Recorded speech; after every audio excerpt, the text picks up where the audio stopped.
Hello दोस्तों, मैं हूं पल्लवी और कैसे हैं आप सब। तो आज का हमारा टॉपिक थोड़ा सा डिफरेंट है। आज हम डिस्कस करेंगे कि इंडियन लेडीज़ के साथ एक प्रॉब्लम रहती है कि सब लोग ऐसा सोचते हैं कि लेडीज़ के हाथ में अगर पैसा दे दिया जाए तो सब पैसा ख़त्म ही हो जाएगा। उनसे पैसे का रख रखाव नहीं आता है, बचत करना नहीं आता है, या बचत कर भी लेती हैं तो सारा का सारा खर्च कर देती हैं, बहुत शौकीन मिजाज की होती हैं। मैं ये नहीं कहती कि 100% लेडीज़ के साथ ये प्रॉब्लम है, पर इंडिया के अंदर 70 to 80% लेडीज़ के साथ, खास तौर से जो हाउसवाइफ लेडीज़ हैं उनके साथ ये प्रॉब्लम रहती है कि उनके फैमिली मेम्बर्स उन्हें पैसा उनके पास रखने में कतराते हैं। मतलब उन्हें उतना ही पैसा देना चाहते हैं जितना कि उनके खर्च के लिए ज़रूरी होता है, क्योंकि उनके मन में ये रहता है कि ये पैसे का वेस्ट ज़्यादा करती हैं या फिर खर्च ऐसे ज़्यादा करती हैं कि वो उस जितना करना चाहिए उससे ज़्यादा खर्च कर देती है। तो ऐसा क्यों है? क्यों हम लोगों के बारे में ऐसा सोचा जाता है? कभी आपने सोचा है ये चीज़? तो ऐसा इसलिए, क्या हम में ही कोई कमी है कहीं पर? शायद देखा होगा आपने कि वर्किंग लेडीज़ के साथ ये प्रॉब्लम फिर भी कम रहती है।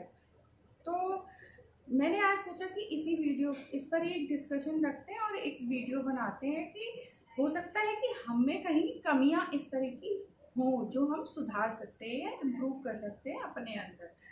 तो ऐसा क्यों है? जो मुझे लगता है, मैं अपने व्यूज़ आपके सामने रखूंगी। अगर आप लोग सहमत हो मेरे व्यूज़ से या आपको एग्री करते हो तो लाइक करिएगा वीडियो, और अगर डिसएग्री करते हो तो डिसलाइक भी कर सकते हैं। तो दोस्तों, सबसे पहली बात कि जो लेडीज वर्किंग होती हैं वो तो खुद पैसा कमाती हैं, तो उन्हें दूसरों से पैसे के लिए डिपेंडेंट नहीं होती हैं। डिपेंडेंट नहीं होती हैं तो उनके बारे में कोई ज़्यादा कुछ कहता भी नहीं है। भाई ये कमा रही है तो कमा रही है तो खर्च करेंगी अपने ऊपर, है ना? तो वो तो अलग चीज़ होगी। अब कुछ लेडीज होती हैं हाउसवाइफ, उनके लिए ज़्यादा सोचते हैं, जैसे उनके हस्बैंड कई बार सोचते हैं या उनके और फैमिली। तो दोस्तों, आज हम यही डिस्कशन करेंगे। मैं ये नहीं कहती कि पूरी तरह से वो लोग गलत हैं जो ऐसा सोचते हैं कि लेडीज़ खर्चीली ज़्यादा होती हैं, या पूरी तरह से वो लेडीज़ गलत हैं जो खर्चा ज़्यादा करती हैं। पर अपने अपने लेवल पे हम लोग अपने में ही तो इम्प्रूवमेंट कर सकते हैं ना। तो हमें क्या इम्प्रूवमेंट की ज़रूरत है? जो जो चीज़ें मुझे दिखाई देती हैं कि जैसे हम कहीं बाहर जाते हैं, कहीं के सोसाइटी में जाते हैं या किसी फंक्शन में जाते हैं, तो हम ये सोचते हैं कि हमें अच्छा दिखना चाहिए, हमारे बारे में लोग कैसा सोचेंगे, हम अच्छे दिखेंगे तब हमारे बारे में अच्छा सोचेंगे। तो उसके लिए हम खर्च करते हैं अपने ऊपर, अपनी ड्रेसेस के ऊपर, अपनी ज्वेलरी के ऊपर, या फिर हम कहीं पर देख आते हैं कि उसने वो वाली ज्वेलरी पहनी थी, बहुत सुंदर लग रही थी, मैं भी वही लूँगी, या उसने वो वाली साड़ी पहनी थी, आजकल वैसी चल रही है, मेरे पास वैसी नहीं है, मैं वैसी लेकर लूँगी। तो हमें उस लेने से पहले ये सोचना चाहिए कि जो उनके पास है वो अच्छा तो हमें लग रहा है, लेकिन क्या हमारे ऊपर अच्छा लगेगा, या हमें उसकी ज़रूरत है अभी हमें उसकी नीड है क्या? क्या हमें अभी कोई हाल फिलहाल किसी फंक्शन में जाना है या किसी मैरिज में जाना है जहाँ पर हमें वो यूज़ आने वाला है? तो ये सब सोच कर आप खर्च करें। तो जैसे अब मुझे अभी फंक्शन में नहीं जाना है और मैंने वो उस तरह की साड़ी जो चल रही है वो मैंने ले ली, और मुझे फंक्शन में जाना होगा तब वो साड़ी आउट ऑफ फैशन हो गई, या उस तरह का मैंने ब्लाउज बनवा लिया अपना, या ड्रेस बनवा ली, तो या ज्वेलरी ऐसी ले ली मैंने, जो मैंने ले तो ली, बहुत सुंदर है, मेरे ऊपर अच्छी भी लग रही है, लेकिन मेरी किसी ड्रेस पे नहीं जा रही है, तो मेरे लिए उसका क्या यूज़ है? तो ऐसी चीज़ें पड़ी रह जाती हैं। जैसे आप कहते हैं ना, हम लोगों के वार्डरोब भरे तो रहते हैं, लेकिन हम जब देखते हैं, खोलते हैं उसमें से पहनने को, तो हमारे पास कुछ नहीं निकलता। तो उसका रीज़न यही है कि हम उसमें लेते तो रहते हैं, भरते रहते हैं, लेकिन जब हम ये नहीं देखते कि ये हमारे कितना यूज़ आने वाला है चीज़। तो सबसे पहली चीज़ तो यही है कि शौक अपने पालिए, दूसरों के नहीं। जो हमें शौक है, जैसे मुझे शौक है, मुझे किस चीज़ का शौक है? मुझे ड्रेसेस का शौक नहीं है, मुझे ज्वेलरी का शौक नहीं है, मुझे होम ऑर्गेनाइजेशन का शौक है, मुझे फाइनेंस से रिलेटेड शौक है, मुझे इन्वेस्टमेंट का शौक है। मुझे लगता है मैं पैसे से पैसा बनाऊँ। जैसे अगर मुझे किसी ने 1000 रुपये दिए तो मैं उस 1000 रुपये को खर्च ना करके उसे कैसे मैं 1000 से 1500 कर दूँ, 1500 से 2000 कर लूँ अपने लिए, मुझे इस चीज़ का शौक है। तो मैं मुझे जो शौक है वो मैं अपने शौक पालूँ, ना कि दूसरों के। और दूसरी चीज़ ये रही कि आप ऐसा सोचते हैं कि अगर हम कुछ खरीदेंगे नहीं, कुछ नहीं, तो हम जाएंगे तो खरीदिए, अपने बजट और अपने जो अपने अकॉर्डिंग खरीदिए जब आपको ज़रूरत है उस चीज़ की। और दूसरी चीज़, अगर आप ये सोचते हैं कि आप कहीं जाते हैं तो आपके पहनावे को देखकर, आपके लुक को देखकर लोग ही समझेंगे, कैसा समझेंगे कि अच्छे नहीं लग रहे, ये कैसे आ गए, तो ऐसा नहीं है। हाँ, मैं ये नहीं कहती कि आप इतने बुरे बन के जाइए, ऐसा तो कोई भी नहीं पहन जाएगा। तो सब लोग तैयार होके ही अच्छे से दिखते हैं तभी जाते हैं, लेकिन ये चीज़ें फिर 50% काम करती हैं आपका लुक। 50% काम करता है आपकी नॉलेज, आपका कॉन्फिडेंस लेवल, कि आप किस तरह से दूसरों से बात करते हैं, कि हाँ उसे बहुत नॉलेज है। आपने कभी भी सुना होगा, हाँ वो बहुत कॉन्फिडेंट लेडी है, वो जॉब करती है ना इसलिए उसके अंदर कॉन्फिडेंस है। तो जॉब करने से कॉन्फिडेंस आ गया क्या उसके अंदर? नहीं।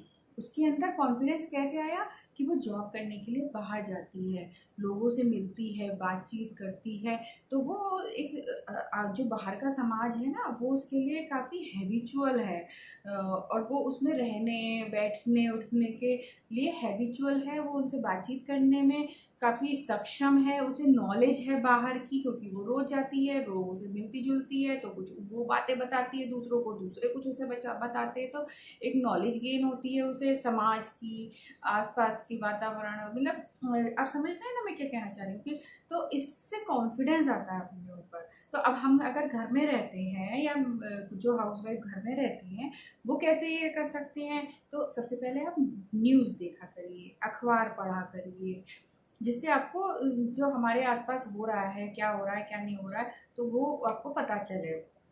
जिससे आप कभी बाहर जाओ और कुछ सी चीज़ का डिस्कशन हो रहा है या तो उसमें आप पार्टिसिपेट कर सको। ये नहीं कि केवल ड्रेस और उससे कुछ नहीं हो जाता कि लोग आपको बहुत अच्छा समझेंगे, ऐसा कुछ नहीं है। वो 50% आपका लुक मैटर करता है, तो 50% आपकी नॉलेज, आपका कॉन्फिडेंस लेवल बहुत मैटर करता है। बल्कि मैं तो कहूँगी कि 70% कॉन्फिडेंस आपका मैटर करता है और 30% आपका लुक। अब लुक में आपके बाल अच्छे होने चाहिए, ट्रिम्ड होने चाहिए, अच्छे से बने होने चाहिए, और आपका लुक में आपकी ड्रेसअप अच्छे होने चाहिए। ड्रेसअप इस तरह से होइए कि आपको कहाँ जाना है। जैसे अगर आपको ऐसी किसी पार्टी में या फंक्शन में जाना है जो ट्रेडिशनल फंक्शन है, या फिर जहाँ पर बड़े बुजुर्ग ज़्यादा होंगे, तो आप ट्रेडिशनल वे में तैयार होइए। ज्वेलरी ऐसी पहनिए जो आपके ड्रेस के ऊपर जाए। ये नहीं कि हैवी हैवी ज्वेलरी सब लाद ली कि भैया हम तो बहुत हैवी गोल्ड का पहन के जाएंगे ये तो वो अब आजकल ये सब नहीं चलता है। जो वो ज्वेलरी पहनिए चाहे वो हल्की है, जो आपकी ड्रेस पर जाए। ऐसी ड्रेस पहनिए जो वहाँ के लोगों को भी पसंद आए, जो वहाँ पर आने वाले हैं। जैसे अगर बड़े लोग आने वाले हैं तो आप ट्रेडिशनल तरह से तैयार होइए। अगर वहाँ पे आप वेस्टर्न ड्रेस पहनकर चले जाएंगे या कुछ है तो लोग नहीं कहेंगे कुछ, और जा भी सकते हैं, भाई कोई मनाही तो है नहीं। लेकिन क्या होता है कि लोग उतना ज़्यादा पसंद नहीं करेंगे आपको। अगर आप उनके तरीके से रहेंगे ना तो आप कहेंगे अरे वाह कितनी अच्छी है ये तो, और कितनी अच्छी लग रही थी, देखो कितने सुंदर लग रही थी। और अगर आप ऐसे आएंगे कि जो उन्हें नहीं पसंद आएगा तो आपके सामने कुछ नहीं कहेंगे, पर पीठ पीछे कहेंगे देखो कितना बन रही थी, क्या पहन कर आई थी, कैसा लग रहा था, अच्छा नहीं लग रहा था, लोग ऐसे देख रहे थे, वैसे देख रहे थे। तो इन चीज़ों का थोड़ा सा हमें ध्यान रखना चाहिए कि हम कहाँ पर जा रहे हैं। अगर हम किटी पार्टी में जा रहे हैं या फिर अपने फ्रेंड सर्कल में जा रहे हैं तो आप अपने पसंद से वेस्टर्न भी कैरी कर सकते हैं, इंडियन भी कैरी कर सकते हैं। या फिर किसी जिस जगह पे वैसे हम शॉपिंग करने जा रहे हैं जैसे, तो शॉपिंग करने के लिए भी आप अलग अलग तरह से ड्रेसअप हो सकते हैं। जैसे आप किसी ब्रांडेड शॉप पे जा रहे हैं, कोई बहुत ही पॉश कॉलोनी में, या कोई अच्छी शहर की बड़ी शॉप है तो जहाँ पर अच्छा महंगी चीज़ें मतलब मिलती हैं कहने के लिए, तो आप अच्छे से ड्रेसअप होकर जाइए। ज़रूर वहाँ पर बहुत ज़रूरी हो जाता है, क्योंकि वहाँ के जो सेल्समैन, जो शॉपकीपर होंगे ना, वो आपके लुक को देखेंगे कि आप कैसी चीज़ पसंद करते हैं, कैसा आप पहनते हैं, तो उसी तरह का आपको दिखाएंगे। तो वहाँ पर आपका लुक ज़्यादा मैटर करता है, तो इसलिए आपको उसी तरह से ड्रेसअप होके जाना पड़ेगा। ये आप फुटवेयर लेने जा रहे हैं तो आपके पैर वगैरह क्लीन होने चाहिए, अच्छे से साफ होने चाहिए। नहीं तो जब आप वो दिखाएगा ना तो वो खुद ही थोड़ा सा मन उसका हटने लग जाएगा, तो वो आपको 2-4 जोड़ी दिखा के और फिर कहेगा मैडम आपको समझ बताइए आप क्या चाहती हैं, कैसा चाहती हैं। मतलब वो इरिटेट सा होने लगेगा कि ये कुछ पसंद नहीं करने वाली है। और अगर आपका कॉन्फिडेंस लेवल भी अच्छा होगा, आप देखने में भी अच्छे होंगे, तो कभी कोई शॉपकीपर या कोई सेल्समैन आपको पूरी दुकान आपके सामने खोल के रख देगा। तो ये आपके ऊपर डिपेंड करता है, ठीक है। तो ऐसे ही हम किसी के घर जा रहे हैं या कहीं रेस्टोरेंट में जा रहे हैं, होटल में जा रहे हैं, तो जगह के हिसाब से हमें अपना ड्रेस चूज़ करना चाहिए, अपनी ज्वेलरी चूज़ करनी चाहिए। तो इस तरह से। और अब आ गया हम जैसे बचत, तो मैं समझती हूँ कि हर इंडियन लेडी कुछ ना कुछ तो बचत करती है। अगर वो 100 रुपये लेती है खर्चे के लेने के लिए, तो उसमें से 10-20 रुपये तो कम से कम बचाती ही होगी। अब आजकल तो लोग बजट भी लेडीज़ ही बनाती हैं अपने घर का। तो बजट के मामले में मैं ये कहना चाहूँगी कि अगर आपकी सैलरी 50,000 के अंदर है, तो आप कम से कम अपनी सैलरी का 10% बचत जरूर करिए। अगर आपकी सैलरी 50,000 टू 1 लाख है, तो आप अपनी सैलरी का या अपनी इनकम का 20% जरूर बचत करिए। और अगर आपकी सैलरी 1 लाख से अबव है, ज़्यादा है 1 लाख से, तो आप 20% प्लस बचत करिए। और जितना ज़्यादा कर सकते हैं, जैसे 30% कर सकते हैं तो वो करिए। या अगर आप जैसे 10% की जगह 15% कर सकते हैं, 50,000 सैलरी वाले लोग भी अगर ज़्यादा बचत करें तो ज़्यादा तो अब अच्छा ही है कि आप कर सकते हैं। पर मेरा मतलब मिनिमम से है कि मिनिमम 50,000 सैलरी वाले मिनिमम 10%, 50,000 टू 1 लाख वाले मिनिमम 20%, और 1 लाख से अबव वाले तो उससे ज़्यादा ही बचत करें, 30% या उससे ज़्यादा जितना। तो इतनी बचत तो हमें करनी ही चाहिए। अब उस बचत को जो अगर हमारे हाथ में है, हाउसवाइफ के हाथ में है, जो वाइफ चला रही है घर, तो या फिर वो खर्चे के लिए भी पैसा ले रही, मान लिया ऐसे भी नहीं है, या आपके घर में कोई ऐसा नहीं भी समझता, तब भी आपके लिए ये वीडियो काफ़ी हेल्पफुल है। आप सुनिए ध्यान से मेरी बात, आपके लिए बहुत काम आने वाला है कि जो आप बचत करते हैं ना, उसको आप दबा के नहीं रखिए, छुपा के नहीं रखिए। या छुपा के नहीं तो सेंस कि इन द सेंस कि आप पर्स में मत रखिए, घर पे मत रखिए। तो उस बचत को आप इन्वेस्ट करिए। अब इन्वेस्ट कैसे करें, आप कहेंगे कि कोई अचानक से ज़रूरत आ गई तो हम कैसे निकालेंगे पैसे या ये वो।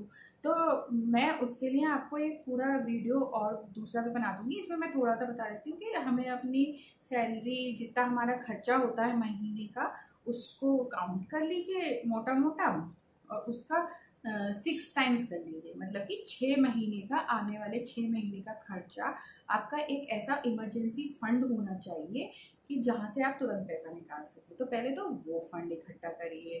फिर जब वो फंड आपके पास हो जाता है और उसके बाद आप और ज़्यादा बचत करते हैं, तो वो आप फिर हेल्थ इंश्योरेंस, टर्म इंश्योरेंस, ये इस तरह के लिए जाते हैं। टर्म इंश्योरेंस हमेशा उस पर्सन को लेना चाहिए जो अर्निंग करता है। ये मैं आपको थोड़ा ब्रीफ में बता रही हूँ, पर मैं इस पर एक डिटेल वीडियो भी आगे बना दूंगी। तो और जो फिर अगर उसके बाद भी आपकी बचत होती है, फिर तो उसके बाद जब हमारी अगले महीनों में और ज़्यादा बचत होने लगेगी, तो वो हम इन्वेस्ट करेंगे। इन्वेस्ट हम कैसे करेंगे कि जैसे कुछ हम फिक्स डिपॉजिट में, बैंक में फिक्स डिपॉजिट करा सकते हैं, या पोस्ट ऑफिस में बहुत अच्छी अच्छी स्कीम होती है वहाँ पर करा सकते हैं। तो वो तो ऐसे इंस्ट्रूमेंट हो गए जहाँ पर आपको एक फिक्स्ड इंटरेस्ट मिलता है। तो पहले उनमें हम इन्वेस्ट करेंगे। जब उनमें थोड़ा हो जाएगा हमारा, तो हम फिर थोड़ा ऐसे रिस्की उसमें इन्वेस्ट कर सकते हैं जिसमें थोड़ा सा हम रिस्क ले सकें। जैसे मान लिया मैं 10,000 बचत करती हूँ, मेरा टर्म इंश्योरेंस मेरे हस्बैंड ही कमाते हैं या मैं नहीं कमाती हूँ, मान लेते हैं ये चीज़। तो मुझे तो टर्म इंश्योरेंस की ज़रूरत नहीं है, मेरे हस्बैंड के पास टर्म इंश्योरेंस है, और हेल्थ इंश्योरेंस भी हमारी फैमिली के पास है मान लिया।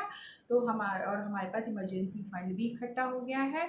तो अब जो मेरे पास बचत होगी ना, तो वो मैं थोड़ा, जैसे मान लिया मैं महीने में 10,000 बचाती हूँ, तो मैं 10,000 को डिवाइड कर लूँगी कि जैसे मैंने मान लिया 3,000 मुझे फिक्स डिपॉजिट के लिए रखना है, तो मैं हर महीने तो फिक्स डिपॉजिट नहीं करूँगी, पर मैं अपना बैंक में जमा करती रहूँगी उसको 3 महीने हर महीने, और फिर 5-6 महीने में इतना हो जाएगा कि मुझे फिक्स डिपॉजिट करने लाए, तो मैं कर दूँगी 1 साल का फिक्स डिपॉजिट भी। दोस्तों, लोग समझते हैं कि एफडी करा दी तो पैसे निकाल नहीं पाएंगे, ऐसा नहीं है। फिक्स डिपॉजिट आप 3 महीने का भी करा सकते हैं। कम से कम 3 महीने, 6 महीने, साल भर, 2 साल, 3 साल, 5 साल, ऐसे हर बहुत इसमें टाइम ड्यूरेशन होते हैं। जितना चाहें आप उतना करा सकते हैं, और उसके बाद भी अगर आपको ज़रूरत पड़ जाती है तो आप उसको तोड़ भी सकते हैं। हालांकि उसमें ब्याज नहीं मिलेगी उस टाइम पीरियड की, लेकिन आप तोड़ के पैसा निकाल भी सकते हैं। तो उसमें रखिए। फिर उसके बाद मैंने लिया 3,000 मैंने फिक्स के लिए रख दिया। अब मेरे पास 7,000 बचा, तो 7,000 में मैं दूसरी चीज़ें ले सकती हूँ, जैसे कि मैं म्यूचुअल फंड ले सकती हूँ। म्यूचुअल फंड में मैं SIP करा सकती हूँ। अगर मुझे ये रहता है कि महीने में मैं इतने पैसे तो बचा लेती हूँ ही हर बार, तो मैं SIP करा सकती। SIP सिस्टमिक इन्वेस्टमेंट प्लान होते हैं, वो मैं आगे आपको जब इन्वेस्टमेंट्स का एक टॉपिक लूँगी ना तब मैं सब बताऊँगी। और फिर मैं डायरेक्ट शेयर ट्रेडिंग कर सकती हूँ। अब आप कहेंगे शेयर्स हम तो जानते नहीं हैं कुछ भी, तो एक बेसिक नॉलेज तो मैं भी दूंगी आपको, और आप ले भी सकते हैं। यूट्यूब पे बहुत सारे वीडियो ऐसे हैं जो बेसिक नॉलेज मिल जाती है, जैसे एक डीमेट अकाउंट की ज़रूरत होती है, कुछ ऐसे 10-5 शेयर तो बहुत होते हैं, लेकिन 10-5 शेयर ऐसे हैं कि जिनमें आप इतने अच्छे रिलायबल शेयर हैं, वो जो म्यूचुअल फंड से ही हम लोग ढूंढ कर निकाल लेते हैं उनको, कि अगर उनमें आप थोड़ा थोड़ा वॉच करेंगे ना, कि 1-2 महीने लगातार उसको वॉच करेंगे, तो आपको उसका ट्रेंड समझ में आने लग जाएगा कि ये अब कम हो रहा है, इससे कम पे मुझे ले लेना चाहिए या नहीं। मैं ये नहीं कहती कि आप रिस्की लो, कि लेकिन थोड़ा इन्वेस्टमेंट कर सकते हो, जो ऐसा कि जैसे मान लिया आप एक फिक्स अमाउंट कर लीजिए कि मुझे 10,000 या 20,000 ही इसमें लगाना है, तो मैं उसी से वही शेयर ले दूंगी, तो मैं सीख भी जाऊंगी। और उतना पैसा अगर मेरा कहीं चला गया या कम हो गया थोड़ा, तो मुझे उससे कोई प्रॉब्लम नहीं होने वाली है। खैर वो तो बात की चीज़ है, पर हमें कम से कम बचत करनी चाहिए। और हम क्या करते हैं कि बचत से पहले ही उसके खर्चे पहले सोच लेते हैं। ज़्यादातर लेडीज़ में ये प्रॉब्लम होती है कि अगर इस बार मैं बचाऊंगी पैसे तो मैं ये लेकर आऊँगी अपने लिए, या घर के लिए ये लेकर आऊँगी। तो हमें वो बाद में सोचना है कि हम उसे खर्च कहाँ पे करेंगे। पहले तो हम उसे बचत करके उसको इन्वेस्ट भी करना चाहिए, हमें उसे बढ़ाना सीखना चाहिए, जो हम लोग नहीं करते हैं। शायद इसीलिए लोग हमारे बारे में ऐसा सोचते हैं। तो अगर आपको मेरा वीडियो हेल्पफुल लगा हो तो उसे लाइक करिएगा और चैनल को सब्सक्राइब करिएगा। और अगर आप लोग चाहेंगे, मुझे ऐसा लगेगा कि ये वीडियो आपके लिए हेल्पफुल रहा है या आपने पसंद किया है, तो मैं आगे इन्वेस्ट जो हम बचत करते हैं उसको कहाँ कहाँ और कैसे इन्वेस्ट कर सकते हैं, या हमें कहाँ सबसे पहले इन्वेस्टमेंट करना चाहिए, अपनी बचत को कहाँ पे लगाना चाहिए सबसे पहले, फिर कहाँ पर हम पैसे को बढ़ा सकते हैं अपने, तो मैं उसके ऊपर भी वीडियो बनाऊंगी। और वीडियो तो बहुत सारे हैं यूट्यूब में, पर क्या होता है कि हम लोगों की समझ से ऊपर के होते हैं थोड़े, तो मैं जैसे मैंने समझे हैं, मैं एक आम भाषा में मतलब जैसे मैं करती हूँ एक गृहिणी होकर, तो मैं आपके दिमाग को मैं ज़्यादा समझ सकती हूँ, तो उस तरह से मैं बताने की कोशिश करूँगी। ठीक है दोस्तों, तो आज के लिए बस इतना ही। मिलते हैं नेक्स्ट वीडियो में कुछ नया लेकर, तब तक के लिए बाय बाय।